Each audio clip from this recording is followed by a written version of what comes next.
Hey, this is John Weymouth. I'm here working on a Alcon Constellation system, and this system is 4.0 software, so it's the old Velocity system.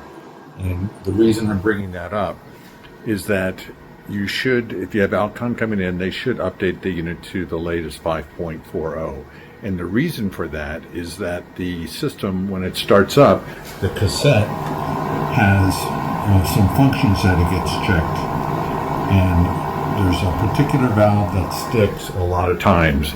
And what they did with this new software is that they exercised that particular valve in the fluidics module prior to do the testing, so that way it frees it up.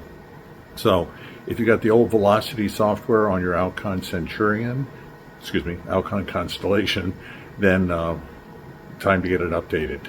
And if you have an Alcon Centurion, there's the latest update of that software as well. It's now 3.02, build number 0113. So, till the next time, keep your systems working well. If you have any questions, please give us a call.